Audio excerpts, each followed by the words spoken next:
Hello! മെലോഡിയിലേക്ക് എല്ലാവർക്കും സ്വാഗതം. ഞാൻ നിങ്ങളുടെ സ്വന്തം ബെൻസി. എല്ലാവർക്കും സുഖമല്ലേ? ദൈവകൃപയാൽ ഞങ്ങളും ഇവിടെ സുഖമായിട്ടിരിക്കുന്നു. ആദ്യം തന്നെ പറയട്ടെ, ഇന്നത്തെ വ്ളോഗിന്റെ സൗണ്ട് എങ്ങനെയുണ്ടെന്നൊന്ന് പറയണേ. കഴിഞ്ഞ വ്ളോഗിൽ ഇടയ്ക്ക് വെച്ച് എന്തൊക്കെയോ പ്രശ്നങ്ങളുണ്ടായിരുന്നു. എന്നാൽ അതിന് കുറച്ച് ഇടയ്ക്ക് അത് കഴിഞ്ഞിട്ട് വോയിസ് ക്ലിയർ ആയിട്ടാണ് എനിക്ക് തോന്നിയത്. അപ്പം പല മൈക്കുകളും മാറി മാറി നോക്കുന്നുണ്ട്. ഞാൻ കേൾക്കുമ്പോൾ ഇവിടുന്ന് എനിക്ക് ക്ലിയർ ആയിട്ടൊക്കെയാ തോന്നുന്നത് കേട്ടോ വോയിസ്. ചിലർ നന്നായിട്ട് കേൾക്കുന്നതാണെങ്കിലും ചിലർ പറയും വോയിസ് കുറവാണെന്ന്. എന്നാൽ അതേ വീഡിയോയിൽ തന്നെ പലരും പറയും ഇല്ല വോയിസ് ക്ലിയർ ആണെന്ന്. അപ്പൊ നിങ്ങളുടെ മൊബൈലിലാണ് കാണുന്നതെന്നുണ്ടെങ്കിൽ ഇത്തിരി വോയിസ് ഒന്ന് കൂട്ടി വെച്ചിട്ട് ഒന്ന് നോക്കണേ എങ്ങനെയുണ്ടെന്ന്. അതുപോലെ ഇന്നത്തെ വോയിസ് എങ്ങനെയുണ്ടെന്ന് കൂടെ ഒന്ന് പറയണേ. പിന്നെ ഇന്നത്തെ കുറെ ദിവസമായി കേട്ടോ. കാരണം എല്ലാരും മെസ്സേജ് ഇട്ട് ചോദിച്ചു തുടങ്ങി എവിടെ പോയി, ഇത്രയും ഗ്യാപ്പ് വരാറില്ലല്ലോ, എന്ത് പറ്റിന്നൊക്കെ കഴിഞ്ഞ ദിവസം തന്നെ ചോദിച്ചിരുന്നു. അങ്ങനെയാണ് ഒരു ചെറിയ വ്ളോഗ് ഇട്ടത്. രാവിലെ തന്നെ ജോസാന് കടയിൽ കുറച്ച് വർക്ക് നടക്കുന്നുണ്ട്, ഷെൽഫിന്റെയും ഒക്കെ കാര്യങ്ങൾ നടക്കുന്നുണ്ട്. അതിന്റെ ചെറിയൊരു സംഭാഷണമാണ്. എനിക്കാണെങ്കിൽ ഈ അടുക്കള പാചകം ക്ലീൻ ആയിട്ട് കിടക്കുന്നതാണ് ഇഷ്ടം. പക്ഷെ പലപ്പോഴും അത് നടക്കാറില്ല. സീലിംഗ് ചെയ്യുന്ന മെഷീനോ അതുപോലെ തന്നെ എൻ്റെ എപ്പോഴും ഓർഡർ വരുമ്പോൾ എഴുതാനുള്ള ഡയറി, കാൽക്കുലേറ്റർ, പിന്നെ ആ നീലക്കൊട്ടയ്ക്കകത്താണ് അത്യാവശ്യം കൊറിയറിന്റെ സ്ലിപ്പൊക്കെ ഞാൻ കൊണ്ടുവരുന്നത്. ചിലപ്പോൾ അടുക്കള എന്തെങ്കിലും ചെയ്തുകൊണ്ടിരിക്കുമ്പോഴേ ഏത് നിമിഷവും ചോദ്യം വരാം, ഈ സ്ലിപ്പ് ഒന്ന് ഇട്ട് തരണേ, അല്ലെങ്കിൽ സാധനം കിട്ടിയില്ല. അപ്പൊ പെട്ടെന്ന് എടുക്കാനുള്ള സൗകര്യത്തിന് ഞാൻ കുറെയൊക്കെ അതിനകത്തോട്ടാണ് കിട്ടുന്നത് ഇട്ട് വെക്കുന്നത്. അപ്പം എനിക്ക് ഏറ്റവും കൂടുതൽ ഈ പ്ലെയിൻ ആയിട്ട് നമ്മുടെ പാചകം കിടക്കുന്നതാണ് ഇഷ്ടം.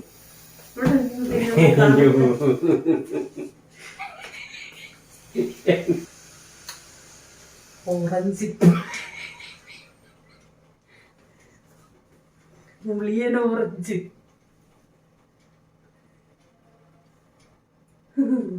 തിന്നു തിന്നു കളയരുത്, അമൂല്യമാണ്. ദിവസേന ഞാനിവിടെ വഴക്ക് കൂടുന്ന ഈ ഒരു കാര്യത്തിനാണ് കേട്ടോ. കാരണം ഇപ്പൊ ഓറഞ്ച് തിന്നിട്ട് തൊട്ടടുത്ത് തന്നെ ഡസ്റ്റ്ബിൻ ഉണ്ട്, അതിനകത്തോട്ടൊന്ന് ഇട്ടാൽ മതി, ഇടത്തില്ല. അതുപോലെ എന്തെങ്കിലുമൊക്കെ എടുത്തിട്ട് ആ കവറുകളാണേലും പേപ്പറുകളാണേലും ഒക്കെ അവിടെ ഇട്ടേച്ച് ഓരോന്നിനും ഞാൻ പ്രത്യേകം ഡസ്റ്റ്ബിൻ വെച്ചിട്ടുണ്ട്. വെറ്റായിട്ടുള്ളതിനാണേലും ഡ്രൈ ആയിട്ടുള്ളതിനാണേലും പിന്നെ ഹരിതകർമ്മസേനയ്ക്ക് കൊടുക്കാനുള്ള പ്ലാസ്റ്റിക്കിന്റെ ആണെങ്കിലും ഓരോന്നിനും സംഭവം എവിടെ ഇരിക്കുന്നതെന്നറിയാം, പക്ഷെ അത് അവിടെ ഇട്ടേക്കും.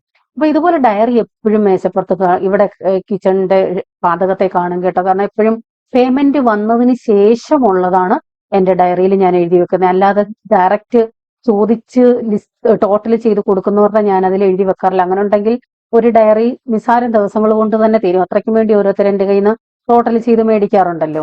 നേരത്തെയൊക്കെ എനിക്ക് പലരും പുട്ടുപൊടി, അപ്പപ്പൊടി, ഇടിയപ്പപ്പൊടിയൊക്കെ ചെയ്ത് കൊടുക്കാമോ എന്ന്, പ്രത്യേകിച്ച് മദ്രാസ്, ബാംഗ്ലൂർ, ഇവിടുന്നൊക്കെ ബോംബെ.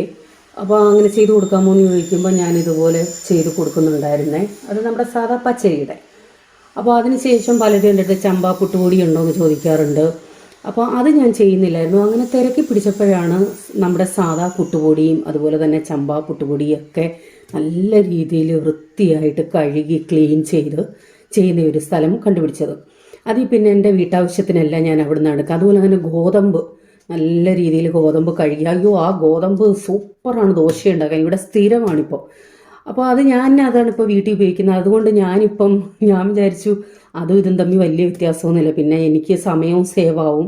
അതുകൊണ്ട് ഇപ്പോൾ ആരെങ്കിലും ചോദിച്ചാൽ ഞാൻ അവിടെ നിന്നാണ് എടുത്തു കൊടുക്കുന്നത് കേട്ടോ. ഇത് പുഞ്ച പുട്ടുപൊടിയാണ്, ഇത്തിരി കളർ കുറവാണ്. ചമ്പാ പുട്ടുപൊടിക്ക് കളർ കൂടുതലാണ്, പുഞ്ച പുട്ടുപൊടിക്ക് ഇച്ചിരി കുറവാണ്. അതായത് പുന്നലിൻ്റെ പുട്ടുപൊടിയാണിത്. ഇത് ചമ്പാ പുട്ടുപൊടി. അപ്പം ഞാനിത് എപ്പോഴും സ്റ്റോക്ക് ചെയ്ത് വെച്ചേക്കും. എനിക്ക് വീട്ടാവശ്യത്തിന് ചമ്പാ പുട്ടുപൊടി, പുഞ്ച പുട്ടുപൊടി, അതുപോലെ തന്നെ നമ്മുടെ സാദാ പുട്ടുപൊടി, പിന്നെ ഗോതമ്പ് പൊടി എൻ്റെ കയ്യിൽ തീർന്നു. പലരും എൻ്റെ നിന്ന് ഇതൊക്കെ മേടിക്കുന്നുണ്ട് കേട്ടോ. നല്ല സൂപ്പർ ഗോതമ്പ് പൊടിയാണ്. കാരണം സാധാ ഗോതമ്പ് പൊടിക്കൊക്കെ ദോശ വേവാൻ ഒത്തിരി സമയമെടുക്കും, ഒത്തിരി ഗ്യാസ് വേസ്റ്റ് ആണെന്നൊക്കെ പറയുന്നത്. നമ്മുടെ സാധാ ഇഡലി ദോശയെക്കാളും പെട്ടെന്നാണ് എനിക്ക് തോന്നുന്നത്. ഞാനൊരു ദിവസം വീഡിയോ കാണിക്കാം കേട്ടോ. അതിൻ്റെ ആ ദോശ നല്ല ടേസ്റ്റുമാണ്. പക്ഷേ അത് ഗോതമ്പ് ദോശ അറിയാമല്ലോ, ചൂടോടെ കഴിക്കണം, അതാണ് ടേസ്റ്റ്. തണുത്ത് കഴിഞ്ഞാൽ വലിയൊരു സുഖം കാണത്തില്ല. അത് ഏതായാലും അങ്ങനെ തന്നെ.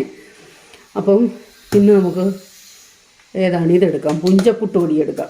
ഇത് നല്ല രീതിയിൽ കഴുകി വൃത്തിയാക്കി. എനിക്ക് തന്നെ അതിശയമാണ്, കാരണം അവർക്ക് സ്റ്റാഫുണ്ട് അതുപോലെ. അപ്പോൾ അതനുസരിച്ച് നല്ല ഫൈനായിട്ട്, മഴയല്ലെങ്കിൽ വെയിലത്തിട്ട് ഉണക്കും, അല്ലെന്നുണ്ടെങ്കിൽ ഡ്രയറിലിട്ട്, വലിയ ഡ്രയറൊക്കെയാണ്, അതിനകത്തിട്ട് നല്ല ഫൈനായിട്ടാണ് ചെയ്തു തരുന്നത്.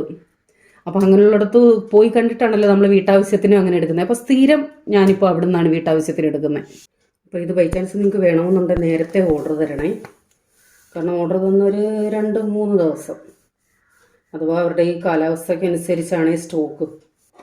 അപ്പോൾ ഞാൻ എല്ലാ പുട്ടിനും കൂട്ടത്തിൽ നമ്മുടെ റാഗിപ്പൊടിയും കൂടി ഇടാറുണ്ട്. കുറുക്കുണ്ടാക്കാനായാലും കഴിഞ്ഞ ദിവസം ഹെൽത്ത് മിക്സ് കൊടുക്കിയിട്ടുള്ള കുറുക്ക് രാവിലെ ബ്രേക്ക്ഫാസ്റ്റ് കാണിച്ചപ്പോൾ ഞാൻ അത് ബ്രേക്ക്ഫാസ്റ്റ് അല്ലെങ്കിൽ ഏതെങ്കിലും വീഡിയോയിൽ ഉൾപ്പെടുത്തുമ്പോൾ ധാരാളം ഓർഡറുകൾ വരും. അത് കഴിഞ്ഞാൽ പിന്നെ എനിക്കില്ല. എൻ്റെ കയ്യിൽ സ്ഥിരമുള്ള സാധനമാണത് കേട്ടോ, ഹെൽത്ത് മിക്സ്. അപ്പം വേണ്ടവരപ്പോൾ പറഞ്ഞാലും അത് കിട്ടും. അതും ഇതുപോലെ സ്റ്റോക്ക് ഞാൻ ഒത്തിരി എടുത്ത് വെച്ചേക്കാറില്ല കേട്ടോ, ഫ്രഷ് ആയിട്ടുള്ള സ്റ്റോക്കാണ് എടുത്ത് വെക്കുന്നത്. ഇത് കൊതുക് തിരിയാണ്. ഞാൻ ഒരു വീഡിയോയിൽ അത് കാണിച്ചത്. പിന്നെ പലരും എൻ്റെ കയ്യിൽ നിന്ന് മേടിക്കുന്നുണ്ട് കേട്ടോ. എനിക്ക് ഭയങ്കര യൂസ്ഫുൾ ആയിട്ടാണ് തോന്നുന്നത്. അപ്പൊ കൊതുക് ഉണ്ടേലും ഇല്ലേലും എനിക്ക് ഇതിപ്പം രാവിലെ അടുക്കളയിൽ ഒരെണ്ണം കത്തിച്ച് വെച്ചില്ലെന്നുണ്ടെങ്കിൽ അതിന്റെ ആ ഒരു പുകയും മണവും ഒക്കെ എനിക്ക് ഭയങ്കര ഇഷ്ടമാണ് കേട്ടോ. ഇത് കൊതുക് തിരി എന്ന് കേൾക്കുമ്പോൾ അയ്യോ അത് ശ്വസിക്കാൻ ബുദ്ധിമുട്ടല്ലേ, അത് വിഷമല്ലേ എന്നൊക്കെ ചിന്തിച്ചിരിക്കാം. ഒന്നുമല്ല, ഇത് ആര്യവേപ്പിന്റെയാണ്, ആയുർവേദമാണ്. ഒരു നമുക്ക് സൈഡ് എഫക്റ്റും ഇല്ല, ഒന്നുമില്ല. അപ്പം കുറേ നാളായി. ഞാൻ ആദ്യമൊക്കെ ക്യാമറയിലായിരുന്നു എൻ്റെ വീഡിയോ എടുത്തുകൊണ്ടിരുന്നത്. അപ്പം ജോസൻ ഇപ്പോൾ പറയുന്നുണ്ട് അത് നശിച്ച് കാണും. ഇപ്പോൾ വർഷങ്ങളായി ഞാനത് എടുത്തിട്ടേ. എനിക്ക് തോന്നുന്നു അതിന്റെ കളറ് ഇടയ്ക്കിടയ്ക്ക് മാറുന്നുണ്ട്. അങ്ങനെയാണ് ഞാനത് മാറ്റി വെച്ചത്. അതിനുശേഷം ഞാൻ കളറൊക്കെ ഒന്ന് മാനുവൽ ആക്കിയപ്പോൾ വല്ലാത്ത ഒരു കളറ്, പഴയ വീഡിയോ ഒക്കെ എടുത്ത് നോക്കിയപ്പോൾ. അങ്ങനെയാണ് ഞാനിത് മാറ്റി വെച്ചത്. ഓട്ടോമാറ്റിക് ചെയ്യുമ്പോൾ ഈ പാത്രങ്ങളുടെയൊക്കെ കളർ മാറുന്നതനുസരിച്ച് അത് ഭയങ്കരമായിട്ട് ലൈറ്റും വേരിയേഷൻ വരുന്നുണ്ട്. ഇനി സെറ്റിങ്ങിന്റെ എന്തെങ്കിലും പ്രശ്നമാണോ എന്ന് എനിക്ക് അറിയില്ല. അപ്പൊ എന്തായാലും ക്യാമറയിലൂടെ ഈ വ്ളോഗ് ഒന്ന് എടുക്കാമെന്ന് വെച്ചു. അതാണ് ഇപ്പൊ ക്യാമറയിൽ എടുത്തതുകൊണ്ട് വീഡിയോയിൽ എടുത്തതുകൊണ്ട് ഇപ്പൊ ക്യാമറയിൽ എടുത്തതിന്റെ ക്ലാരിറ്റി നിങ്ങളെ കാണിക്കുക. ഇപ്പൊ ഈ ഞാൻ എടുത്ത് പറഞ്ഞുകൊണ്ടിരിക്കുന്നത് എങ്ങനെയുണ്ടെന്ന് കാണിക്കുക. എന്നിട്ട് നിങ്ങൾ തന്നെ പറയണം ക്യാമറയിലെ ക്ലാരിറ്റി എങ്ങനെ ഉണ്ടെന്ന്. ഇനി കുറച്ച് നാൾ ഇതിലെടുക്കാം അല്ലേ. ഇതിനകത്ത് ക്യാമറയിൽ എടുക്കുമ്പോൾ ഭയങ്കര സൗണ്ട് ഡിസ്റ്റർബൻസ് ആയിരുന്നേ, ഭയങ്കരമായിട്ട്. ഇപ്പൊ പുറത്ത് മഴയൊക്കെ ആണെങ്കിൽ ഭയങ്കര സൗണ്ട് ആയിരിക്കും. ഇതിനകത്ത് നമുക്ക് മൈക്ക് കൊടുക്കാനും പറ്റത്തില്ല. താണ്ട ഞാൻ എൻ്റെ കണക്ഷനേ പോയി ലെൻസിൽ നോക്കാതാണ് സംസാരിക്കുന്നത്. ആ ഒരു എക്സ്പീരിയൻസ് അങ്ങ് പോയല്ലോ. ഞാൻ സ്ക്രീനിൽ നോക്കി ഇത്ര നേരം സംസാരിച്ചുകൊണ്ടിരുന്നേ. ലൈറ്റും വ്യത്യാസം ഉണ്ടെന്ന് ഞാൻ ഓട്ടോയിലാണ് ഇട്ടേക്കുന്ന. സെറ്റിംഗ് എല്ലാം ഞാൻ മറന്നു ഇതിൻ്റെ എങ്ങനെയായിരുന്നു എന്ന്. നിങ്ങളിപ്പോ വിചാരിക്കും ഒരു തിരി കത്തിച്ച് വെക്കാനുള്ള അതൊക്കെ മേടിക്കാൻ കിട്ടുമല്ലോ, എന്താണ് ബെൻസി ഇങ്ങനെ ചെയ്യുന്നതിന്. എന്റെ കയ്യിൽ ഒരെണ്ണം ഉണ്ടായിരുന്നു കേട്ടോ. പക്ഷെ അതും അതിന്റെ ആ കത്തിക്കഴിഞ്ഞുള്ള ചാരം ഉണ്ടല്ലോ, അത് പുറത്താണ് വീഴുന്നത്. അപ്പൊ അത് എനിക്ക് അങ്ങോട്ട് ഇഷ്ടമില്ല. അതുകൊണ്ടാണ് ഇങ്ങനെ ഒരു പാത്രത്തില് ചിലപ്പോൾ സവളക്കകത്ത് കുത്തി വെക്കും, അല്ലെ പൊട്ടറ്റോയ്ക്കകത്ത് കുത്തി വെക്കും, അല്ലെന്നുണ്ടെങ്കിൽ ഇപ്പൊ ഇഞ്ചിക്കകത്താണ് കുത്തി വെച്ചേക്കുന്നത്. അപ്പൊ ആ ചാരം ആ പാത്രത്തിൽ തന്നെ വീഴും. അത് കഴിയുമ്പോൾ കഴുകി വെക്കാമല്ലോ, അത്രേ ഉള്ളൂ ഉദ്ദേശം കേട്ടോ. അപ്പൊ ഈ ചിരവ എൻ്റെ അടുത്ത് പലരും ചോദിക്കുന്നതാണ് എങ്ങനെയുണ്ടെന്ന്. ഭയങ്കര നല്ലതാണ്. അപ്പോൾ ഞാൻ പറ്റുമെന്നുണ്ടെങ്കിൽ പ്രോഡക്റ്റ് ടാഗ് ചെയ്തേക്കാം. എനിക്ക് ഈ കിച്ചണൊക്കെ ഇങ്ങനെ ഡെക്കർ ചെയ്ത് വെച്ചേക്കുന്നത് കാണാൻ ഭയങ്കര ഇഷ്ടമാണ് പക്ഷെ കേട്ടോ. ഞാൻ അങ്ങനെയുള്ള വീഡിയോസ് ഒക്കെ ധാരാളം കാണാറുണ്ട്. ഈ പാചകത്തിലൊക്കെയാണ് പല കാര്യങ്ങളും ഇങ്ങനെ നിരത്തി വെച്ചേക്കുന്നു, ഷോക്കേസ് പോലെ വെച്ചേക്കുന്നു, ഭംഗിയുള്ള ടീ പോട്ടുകളും അങ്ങനെയൊക്കെ ഉള്ളത് വെച്ചേക്കുന്നു. കാണാൻ ഇഷ്ടമാണ്. പക്ഷെ എനിക്കെന്തോ ആ പാചകത്തില് നിരത്തി വെക്കുന്നതിനോട് ഭയങ്കര താല്പര്യമില്ല. വളരെ ചുരുക്കം സാധനങ്ങളേ ഉള്ളൂ എൻ്റെ പാചകത്തില്. അപ്പം ഞാൻ പറഞ്ഞല്ലോ കടയിൽ ഇത്തിരി പണി നടക്കുന്നുണ്ടെന്ന്. അവർക്ക് ചായ കൊടുക്കണം രാവിലെ. സംഭവം ഞാൻ മറന്നുപോയി, ഇച്ചിരി ലേറ്റ് ആയിപ്പോയി. ഡെയിലി ഇല്ലാത്ത സംഭവമാണല്ലോ, അതുകൊണ്ട് പെട്ടെന്ന് ചായ ഉണ്ടാക്കി അവർക്ക് കൊടുക്കാനായിട്ട് കൊണ്ടുപോയി. ഇത് കഴിഞ്ഞിട്ട് ഞാൻ കാണിക്കാം എങ്ങനെയുണ്ടെന്ന്. കാരണം നമ്മൾ കട തുടങ്ങിയപ്പോൾ നിങ്ങൾ എൻ്റെ കൂടെയുള്ള എല്ലാവർക്കും അറിയാം, നമുക്ക് സംവിധാനങ്ങളൊക്കെ തീരെ കുറവായിരുന്നു. പരിമിതിയിൽ നിന്നുകൊണ്ടാണ് നമ്മൾ പല കാര്യങ്ങളും ചെയ്തിട്ടുള്ളത്. ആദ്യം വളരെ കുറച്ച് പ്ലൈവുഡിന്റെ ചെറിയ ഷെൽഫൊക്കെ അടിച്ചാണ് നമ്മൾ കട ഓപ്പൺ ചെയ്തത്. അത്യാവശ്യം സാധനങ്ങൾ കട നമ്മൾ ഓപ്പൺ ചെയ്തതിന് ശേഷമാണല്ലോ നമുക്ക് മനസ്സിലാവുന്നത് എത്രത്തോളം സാധനങ്ങൾ വെക്കണം, എങ്ങനെയൊക്കെയായിരിക്കും എന്ന്. അതിനുശേഷം നമുക്ക് ഒരു ലോൺ എടുത്താൽ അടയ്ക്കാൻ പറ്റും, അങ്ങനെയുള്ള ഒരു സാഹചര്യം വന്നപ്പോൾ കുറേശ്ശെ, വലിയതൊന്നുമല്ല കേട്ടോ, ക്രെഡിറ്റ് കാർഡിന്റെ ജംബോ ലോണോ ഇൻസ്റ്റാ ലോണോ ഒക്കെ എടുത്തിട്ട് അങ്ങനെ കുറച്ച് പൈസ എടുത്തിട്ട് ചില കാര്യങ്ങൾ ചെയ്തു. അതിനുശേഷം അതുപോലെ അത് അടഞ്ഞു തീരുമ്പോൾ അടുത്ത ഒരിക്കലും വലിയ ലോണൊന്നും എടുത്ത് തലയിൽ വെക്കാറില്ല. കാറിന്റെ ലോണുണ്ട്, അല്ലാതെ വലുതായിട്ടുള്ള സംഭവങ്ങളൊന്നും എടുത്തു വെക്കാറില്ല. നമുക്ക് ഒതുങ്ങുന്നത് 30,000, 20,000, 25,000, 50,000 അങ്ങനെയൊക്കെ ചെറിയ ചെറിയ ലോൺ എടുത്തിട്ട് അങ്ങനെയാണ് പല കാര്യങ്ങളും ചെയ്തത്. അത് അടയ്ക്കാമെന്ന് നമുക്ക് ഉറപ്പുണ്ടെങ്കിൽ മാത്രം, അല്ലെന്നുണ്ടെങ്കിൽ അതും എടുക്കില്ല. നമ്മൾ മറ്റുള്ളവരുടെ കയ്യിൽ നിന്ന് വലിയതായിട്ട് കടം മേടിച്ച് ഓരോന്ന് ചെയ്ത് കൂട്ടിയിട്ട് അത് കൊടുക്കാൻ ഇല്ല എന്നുണ്ടെങ്കിൽ പൈസയിലാണ് പലരും തമ്മിൽ തമ്മിൽ തെറ്റുന്നത്. ആ ഒരു സംഭവത്തിനോട് എനിക്കും താല്പര്യമില്ല, ജോസാനും താല്പര്യമില്ല. അപ്പൊ പറഞ്ഞു വന്നത് വേറെയാണ്. അങ്ങനെ ഇത്തിരി ഇപ്പം വീണ്ടും കുറച്ചുകൂടെ പണികൾ നടക്കുന്നു. നമ്മുടെ പുറത്തു നിന്നൊക്കെ ആളുകൾ വരുമ്പോൾ നമ്മുടെ കടയിൽ ഇരിക്കാനുള്ള സൗകര്യങ്ങൾ വേണം, അവർക്ക് സാധനങ്ങൾ പാക്ക് ചെയ്ത് വെക്കാനുള്ള സൗകര്യം വേണം. അതനുസരിച്ചാണ് ഓരോന്നും ചെയ്യുന്നത്.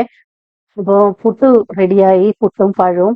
ജോസാന് മറ്റേ പഴത്തെക്കാളും ഏത്തയ്ക്ക പുഴുങ്ങിയത് അതും മതി എന്ന് പറഞ്ഞത് കൊണ്ട് ജോസാന് വേണ്ടി അങ്ങനെ ഒരെണ്ണം ചെയ്തു.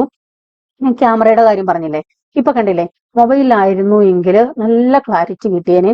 ഈ ക്യാമറയിലാവുമ്പോൾ ആ നമ്മൾ എടുക്കുന്ന സാധനങ്ങളുടെ കളർ അനുസരിച്ച് ഇതിനകത്ത് കളറിന്റെ വേരിയേഷനും വരും. അത് മാറ്റാൻ എന്ത് ചെയ്യണമെന്ന് എനിക്കറിയില്ല. അല്ലെന്നുണ്ടെങ്കിൽ എനിക്ക് തോന്നുന്നു നമ്മുടെ റിംഗ് ലൈറ്റ് ഒക്കെ വെച്ചാൽ ഓക്കെ ആകുമായിരിക്കാം. എന്റെ കയ്യിൽ റിംഗ് ലൈറ്റ് ഉണ്ട്, പക്ഷെ അതൊക്കെ എടുത്ത് ഇങ്ങോട്ട് ഷൂട്ട് ചെയ്യുമ്പോഴത്തേക്ക് ഭയങ്കര ബുദ്ധിമുട്ടാണെന്നേ. അടുക്കളയിൽ ഭയങ്കര ചൂടായിരിക്കും, അതുപോലെ തന്നെ അങ്ങോട്ടും ഇങ്ങോട്ടും നടക്കാനും പറ്റത്തില്ല. വലിയൊരു റിംഗ് ലൈറ്റ് ആണ്, സ്റ്റുഡിയോക്കാരുടെ കയ്യിലൊക്കെ ഇരിക്കുന്ന കണക്കുള്ള. ഞാൻ നിങ്ങളെ കാണിച്ചിട്ടുണ്ടോന്ന് അറിയില്ല. അത് മേടിച്ചിട്ട് ഇതുവരെ യൂസ് ചെയ്തിട്ടില്ല കേട്ടോ. പക്ഷെ സംഭവം ഇത്രയും വലുപ്പം ഉണ്ടെന്നൊന്നും എനിക്ക് അറിയില്ലായിരുന്നു. അതുകൊണ്ട് പിന്നെ അത് യൂസ് ചെയ്തിട്ടേ ഇല്ല, അവിടെ ഇരിപ്പുണ്ട് മേടിച്ചതുപോലെ. അപ്പൊ അതൊക്കെ വെക്കുവാണെങ്കിൽ എനിക്ക് തോന്നുന്നു ക്യാമറയ്ക്ക് കുറച്ചുകൂടെ ക്ലാരിറ്റി കിട്ടുമായിരിക്കാം. അപ്പൊ ഇത് സംഭവം കണ്ടപ്പോഴേ മനസ്സിലായി കാണുമല്ലോ എന്താണ് ചെയ്യാൻ പോകുന്നതെന്ന്. രസമാണ്. ഞാൻ എപ്പോഴും പറയാറുണ്ടല്ലോ, രസം ഞാൻ ഇഞ്ചിയും ഒക്കെ ചതച്ചിട്ട് തിളപ്പിച്ച ശേഷം അത് അരിച്ചെടുത്തിട്ടാണ് ബാക്കി പ്രോസസ്സിങ് ചെയ്യുന്നത്. ഇപ്പൊ ആദ്യമൊക്കെ ഞാൻ രസം ഉണ്ടാക്കുമ്പോൾ എനിക്കിപ്പോ ഓർമ്മയുണ്ട്, ഈ കുരുമുളക് പൊടി ഇട്ടാലും ഇട്ടാലും എരിയില്ലാത്തോണ്ട് കുറേ കോരി അങ്ങ് ഇടുമായിരുന്നു. പിന്നീടാണ് മനസ്സിലായി തുടങ്ങിയത്, പാചകം തുടങ്ങിയ സമയത്ത് പിന്നീടാണ് മനസ്സിലായത് അതിൽ നിന്ന് എരി ഇറങ്ങാൻ സമയമെടുക്കും, തിളച്ചൊക്കെ കഴിയുമ്പോഴാണ് അതിനകത്തുനിന്ന് നന്നായിട്ട് എരി ഇറങ്ങുന്നതെന്നൊക്കെ. അപ്പോ അതാണ് ഇപ്പൊ ഞാൻ ഓർത്തത്. അത് തിളയ്ക്കുന്ന സമയം കൊണ്ട് കറി എന്ന് പറയാൻ പ്രത്യേകിച്ച് എന്റെ ഈ വെജിറ്റബിൾസ് ഒന്നും ഇല്ല. അതുകൊണ്ട് ഇത്തിരി ഈ ചിക്കൻ എന്ന് പറയുന്നത്, ഞാൻ ചിക്കൻ മേടിച്ചുകൊണ്ട് വരുമ്പോൾ 8-10 പീസ് സെപ്പറേറ്റ് ആക്കി ഒരു കവറിലാക്കി വെക്കും. അതായത് നിങ്ങൾക്കറിയാലോ, പണ്ട് ഞാൻ തട്ടിക്കൂട്ട് റൈസുകൾ ധാരാളം ചെയ്യുമായിരുന്നു. അങ്ങനെ എന്തെങ്കിലും ചെയ്യാമെന്നും പറഞ്ഞ് മാറ്റി വെച്ചതാണ്. അപ്പൊ ഇന്ന് വേറെ ഒന്നും ഇല്ലാത്തതുകൊണ്ട് വിചാരിച്ചു അതിൽ നിന്ന് ഒരു കൂട്ടം എടുത്തിട്ട് ഒരു തട്ടിക്കൂട്ട് എന്തെങ്കിലും നമുക്ക് ഉച്ചക്കത്തേക്ക് ചെയ്യാമെന്ന്. അതിനകത്ത് ഉപ്പ്, മഞ്ഞപ്പൊടി, മുളക് പൊടി, മല്ലിപ്പൊടി, ഗരം മസാല, കറിവേപ്പില എല്ലാം കൂടി ഇട്ട് നല്ലതുപോലെ ഒന്ന് ഇളക്കി യോജിപ്പിച്ച് മിക്സ് ചെയ്ത് വെക്കാം. പെട്ടെന്ന് ചെയ്യാൻ പറ്റുന്ന ഒരു റെസിപ്പി. നിങ്ങൾക്ക് ആർക്ക് വേണേലും ചെയ്യാം കേട്ടോ. ഇതിനകത്ത് സവോള വേണമെങ്കിൽ ഇട്ടിട്ടുണ്ട്, ഞാൻ വിചാരിച്ചു ഇട്ടിട്ടില്ലെന്ന്. അത് വീഡിയോയ്ക്ക് ഇട്ടിട്ടില്ല കേട്ടോ. പിന്നീട് ഓർത്തപ്പോ ചെയ്തായിരിക്കാം, മറന്നുപോയി കാണും.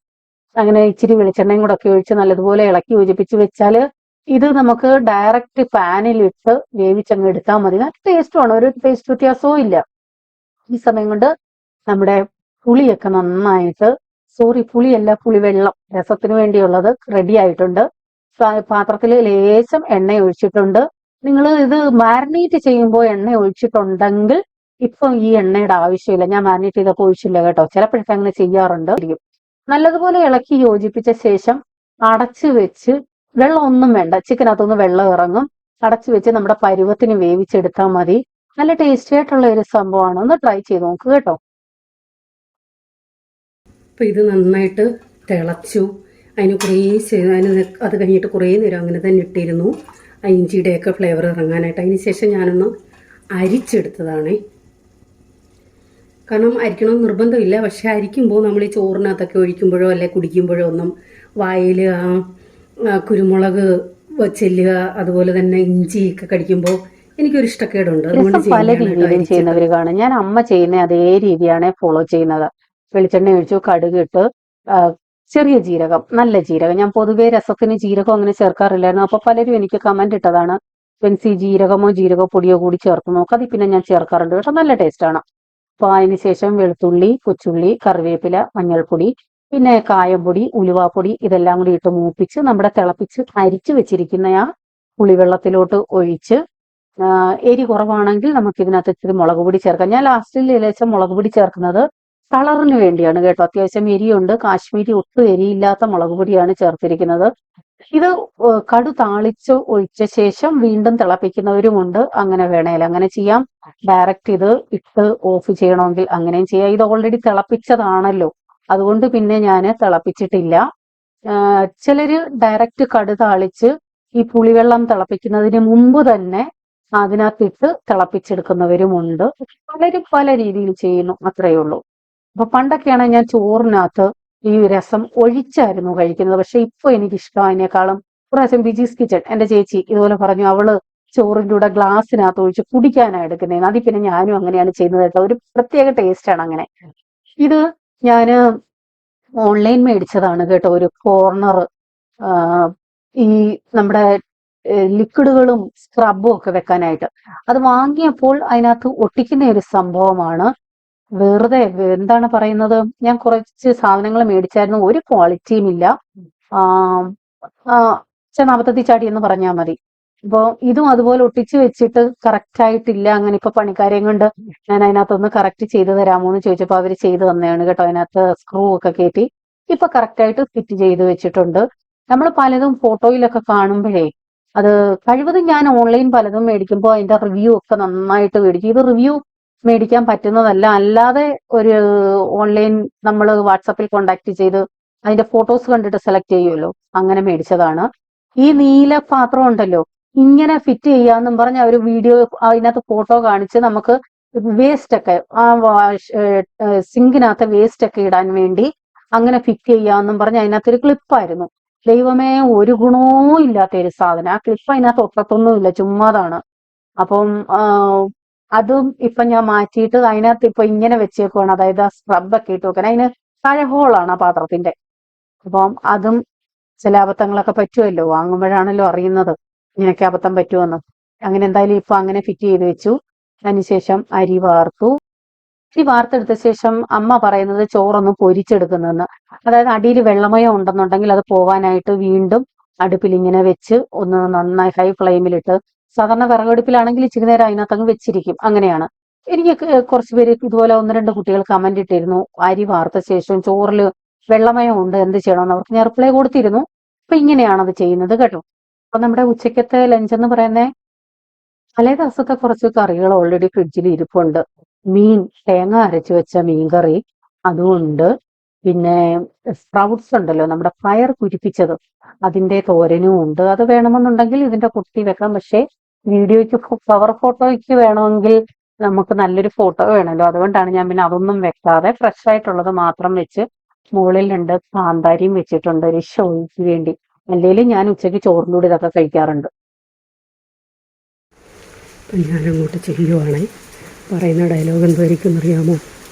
യോ, വീഡിയോ എടുക്കരുത്, ഞാൻ ആകെ വൃത്തികെട്ട് നിൽക്കുവാണ്, കുളിച്ചിട്ടില്ല, തല ചീവിയിട്ടില്ല, ഇതൊക്കെ ആയിരിക്കും.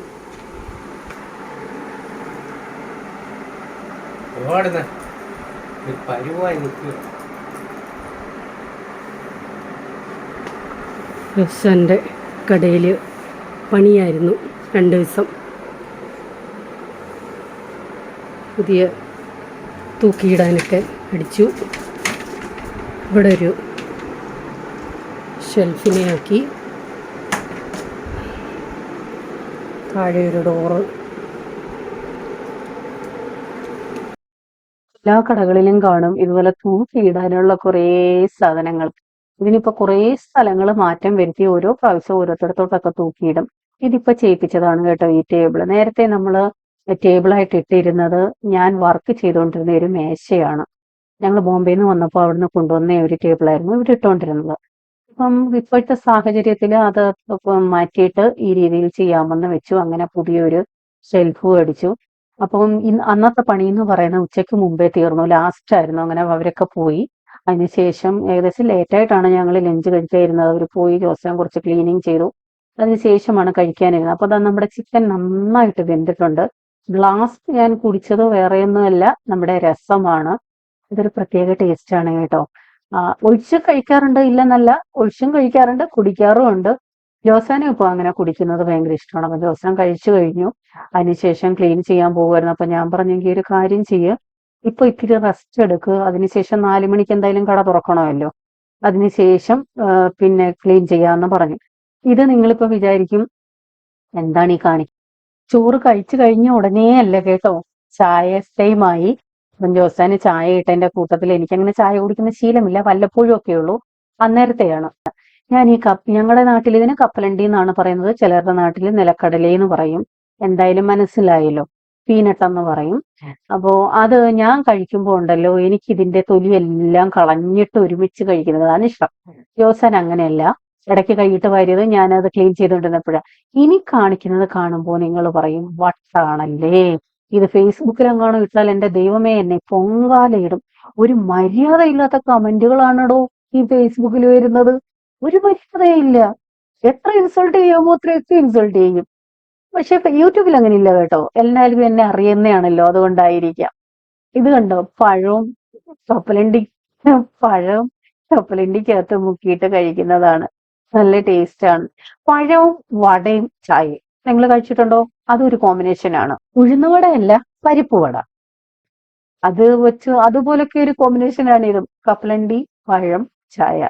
അതുപോലെ തന്നെ മിച്ചർ പഴം മുക്കി കഴിച്ചിട്ടുണ്ടോ? നല്ല ടേസ്റ്റ് ആണ്, ഞാൻ കഴിക്കാറുണ്ട്. അതുപോലെ തന്നെ നമ്മളെ ചോറിനകത്ത്, നമ്മുടെ സാധാ ചോറുണ്ണുമ്പോൾ അതിനകത്ത് മിക്സർ ചിപ്സ് ഒക്കെ ഇട്ട് ഇളക്കി കഴിച്ചിട്ടുണ്ടോ? ഞാൻ കഴിച്ചിട്ടുണ്ട്, നല്ല ടേസ്റ്റ് ആണ്. നോർത്ത് ഇന്ത്യൻസ് ഇങ്ങനെയൊക്കെ കഴിക്കാറുണ്ട് കേട്ടോ. ചപ്പാത്തിക്കകത്ത് നമ്മുടെ കാ ചിപ്സോ മിച്ചറോ ഇങ്ങനെയൊക്കെയുള്ള കുറെ സാധനങ്ങളുണ്ട്, സേവ്, ഇങ്ങനെയൊക്കെയുള്ള കുറെ സാധനങ്ങളുണ്ടല്ലോ, അതൊക്കെ ഇട്ട് കഴിക്കാറുണ്ട്. നമ്മൾ കണ്ടുപിടിക്കുന്ന ഒരു ടേസ്റ്റ്. ജോസൻ ഇവിടെ രാത്രി ക്ലീനിങ് തുടങ്ങി, ഞാൻ ഹെൽപ്പ് ചെയ്യാനായിട്ട് വന്നിട്ടുണ്ട് കേട്ടോ. അപ്പൊ ഇതൊക്കെയാണ് മാറ്റങ്ങൾ വരുത്തിയത്. കുറച്ചുകൂടി സ്പേസ് ആയി, കുറച്ചുകൂടി നീറ്റായി. ഈ ഗ്ലാസ് ഒന്നും നേരത്തെ നമ്മൾ ആദ്യം ചെയ്തപ്പോൾ ഇല്ലായിരുന്നു, അതിന് ശേഷം ഇട്ടതാണ്. ഈ ഇവിടുത്തെ ഡോർ പിന്നെ ചെയ്തതാണ്. അതെല്ലാം നമ്മൾ പിന്നീട് ചെയ്തതാണ് കേട്ടോ. അവിടെ സൈഡില് ബിസ്ക്കറ്റ് ഒക്കെ ഇട്ട് വെക്കുന്ന ഒരു, ഇതിന്റെ വലത് സൈഡിൽ വീഡിയോയിൽ വന്നിട്ടുണ്ടോന്ന് അറിയില്ല, അങ്ങനെ ആ സ്പേസും എല്ലാം നമ്മളിപ്പം പുതിയതായിട്ട് കുറേശ്ശെ കുറേശ്ശെ ചെയ്തിരുന്നത്. എനിക്ക് തന്നെ അറിയത്തില്ല എത്ര പ്രാവശ്യം ഇതിനകത്ത് പണി കഴിഞ്ഞിട്ടുണ്ടെന്ന്. ഞാൻ പറഞ്ഞല്ലോ, നമ്മൾ ഒരുമിച്ച് ഇല്ലാത്ത കടമുണ്ടാക്കി ഒന്നും ചെയ്യാറില്ല. നമുക്ക് പറ്റും, നമ്മളെയും കൊണ്ട് താങ്ങാൻ പറ്റും, അല്ലെ ലോൺ അടച്ചു തീർക്കാൻ പറ്റും. തണ്ട കണ്ടില്ലേ ആ സൈഡിൽ ബിസ്ക്കറ്റ് ഒക്കെ വെച്ചിരിക്കുന്നത്, അത് ഇപ്പം പുതിയതായിട്ട് ചെയ്യിപ്പിച്ചതാണ്, ഗ്ലാസ് ഒക്കെ ഇടിപ്പിച്ച്. ഓരോന്നും ഇനിയിപ്പോ ഉണ്ട്, നമുക്ക് പറ്റുന്നതനുസരിച്ച് ഓരോ കാര്യങ്ങൾ ചെയ്യുന്നു, അത്രയേ ഉള്ളൂ. അപ്പൊ ഇന്നത്തെ വ്ളോഗിലെ വിശേഷങ്ങൾ ഇത്രയൊക്കെയാണ്. എന്തുണ്ടെങ്കിൽ കമന്റ് ഇടാൻ മറക്കരുതേ. അപ്പോൾ നിങ്ങൾക്ക് ഇഷ്ടപ്പെട്ടു എന്ന് വിശ്വസിക്കുന്നു. വീണ്ടും അടുത്ത വീഡിയോയുമായി വരാം. Bye, God bless U.